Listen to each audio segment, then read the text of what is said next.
Some secrets aren't buried in the ground. They warn on the body and they hunger. The digital artist Kojo inherited a heavy antique leather coat from his estranged grandfather, a coat the family refused to touch.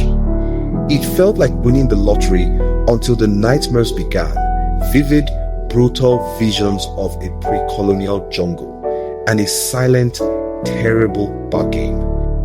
The coat doesn't just feel heavy, it feels warm, even in the air conditioning. It grants Kojo bursts of unnatural focus and charisma, making his career skyrocket.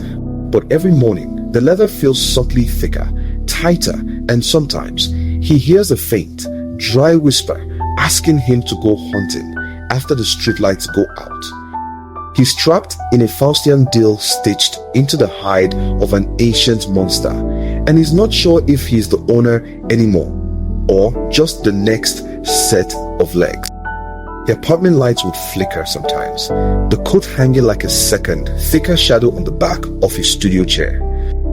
Kojo found himself wearing it constantly, even when the humidity in Accra made the air thick enough to chew. It wasn't just the warmth, it was the confidence. Where the context samanpaa was on him, pitching his new NFT collection felt less like work and more like delivering a glorious, undeniable prophecy. People didn't just listen, they yielded. They looked at him, but they saw something ancient and powerful standing behind his eye. His cousin, Amma, was the first to realize the true price. She visited, saw the coat, and recoiled, her face turning chalk white. She muttered something about the ancestors' curse, about the coat being the skin of a defeated god, meant to be buried, not worn.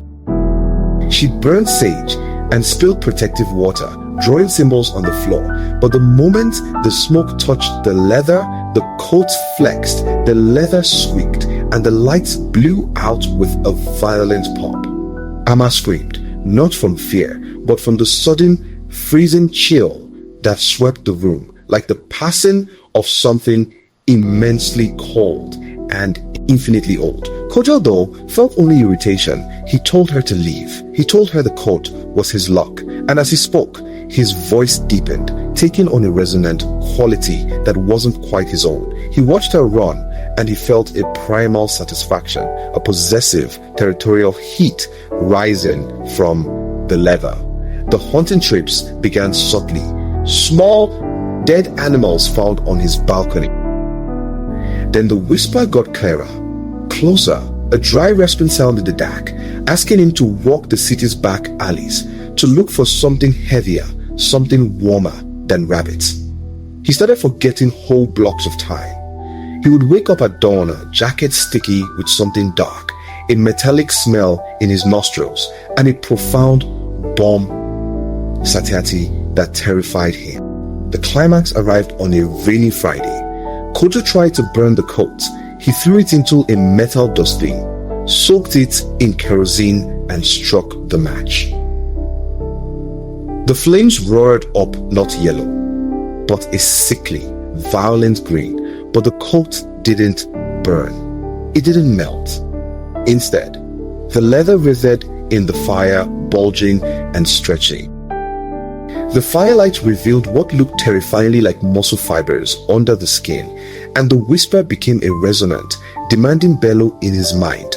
You cannot discard what has chosen you. You are mine now. Kojo staggered back, eyes wide, as the coat leapt out of the fire, completely unscarfed, and landed perfectly, silently at his feet. It was tighter, slicker, and pulsed with a dark heat.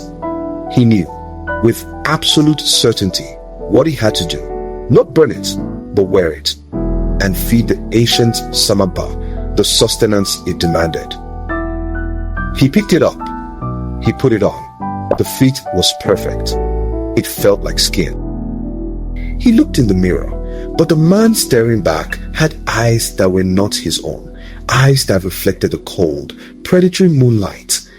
The coat was now wearing kojo, and the scent of the hunt was strong in the wet night air. The streets were dark. The streetlights had been broken for hours.